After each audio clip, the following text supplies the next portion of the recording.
vocês podem, e depois vocês vão aperfeiçoando, porque isso também é um assunto que vai voltar muito, tá? Falando da pergunta da aula passada, não se esqueçam, a ideia de que a sociedade cria, ou o Estado, ou a natureza, né, cria a língua, né, que uma vez que o indivíduo esteja pleno da língua, não existe mais a natureza. Isso já está lá no Platão, está no Aristóteles também, tá? Na retórica e nas substâncias. Nas substâncias, o Aristóteles escreve longamente sobre isso.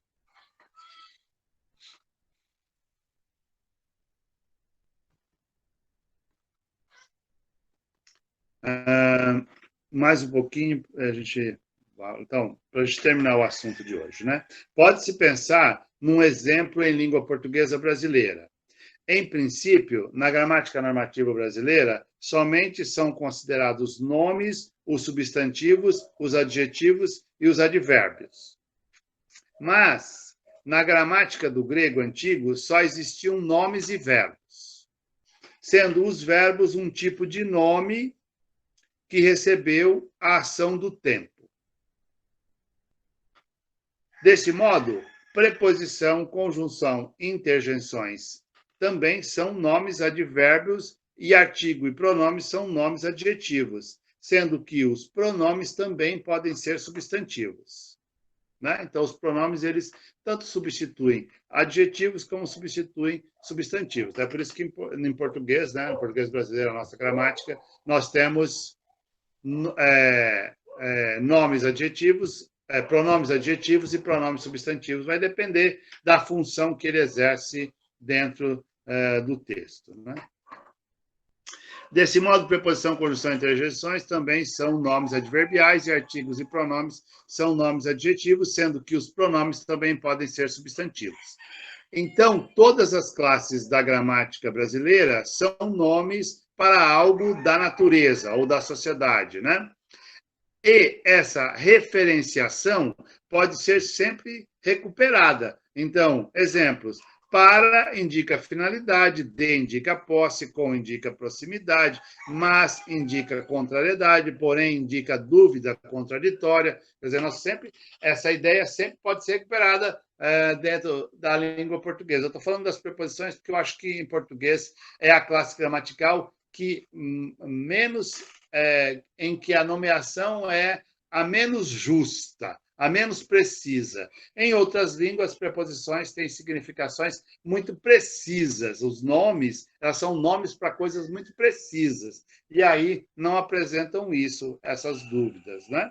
Mas em português brasileiro, as preposições são usadas de maneira bastante aleatória. Vocês me entenderam? Ou vocês querem que eu explane? No diálogo teteto encontra-se a descrição de como o nome, a menor parte, se relaciona com a coisa, a maior parte. Deve ser lembrado que o teteto é anterior ao crátilo na produção de Platão, tá? Isso, em tese, não é importante aqui, mas é que no teteto se discute o conhecimento e no crátilo se discute a nomeação. Então, os dois estão sempre juntos, porque quando termina o teteto, eles não solucionam, eles não sabem como é que o conhecimento pode ser conhecimento. É só no crátilo que eles chegam à conclusão que o conhecimento é nome, né? Que o conhecimento está na língua. Então, sem a língua não existe conhecimento. Então, a língua está para a sociedade e então e o conhecimento está para a língua, né? Então, se não tiver a língua, não tem o conhecimento. É só no prático que eles chegam a essa definição, porque eles estudam os nomes. Então, nomear é conhecer, né? Saber os nomes é conhecer. E no teteto eles não sabem o que é conhecimento, eles não chegam à conclusão, porque eles não chegam a definir o que é a língua, é só no crátilo. Por isso que os diálogos sempre aparecem juntos, eles são uma sequência. Considerando que o nome representa a língua e a cultura e a coisa representa a natureza, deve-se colocar no meio o ser humano, por ser incumbido de dar nome às coisas, tá? Então, sem o ser humano, nada existe. Isso é uma concepção óbvia, mas que às vezes a gente se esquece, né? Nas palavras de Platão, no Teteto, o ser humano é a medida de todas as coisas, apesar de, no Crátilo, ser levantada dúvida sobre a verdade absoluta dessa afirmação. De todo modo, no Teteto, o nome existe para coisa quando um ser humano reconhece ou conhece a coisa por aquele nome. Isso está afirmado de modo semelhante no Crátilo. Assim, nomes são dados às coisas pelos seres humanos pelo exercício da consciência, da inteligência e do pensamento. E, desse modo, a cultura é o modo como o ser humano entende a natureza. Tá? Então, o Humboldt, lá na gramática comparada, vai dizer que toda língua é um modo de enxergar o mundo inteiro. Né? Então,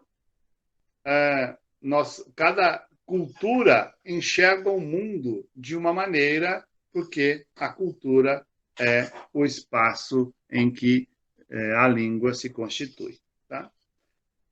Então, uma língua, um universo inteiro. Né? Então, todas as línguas juntas formam um caleidoscópio sobre o mundo, perspectivas sobre o mundo. Considerando que nós somos únicos linguisticamente, mesmo dentro da nossa comunidade de fala, somos únicos porque aprendemos o que aprendemos de maneira absolutamente separada dos outros, né? Mesmo que sejamos muito semelhantes, e somos entre nós, quer dizer, cada um de nós é linguisticamente um ponto de vista em relação ao resto do mundo. É o que nós chamamos de subjetividade. Né? Então, eu vou sugerir que vocês leiam o Teteto e o Crátilo, eles estão lá, são textos curtos, tá?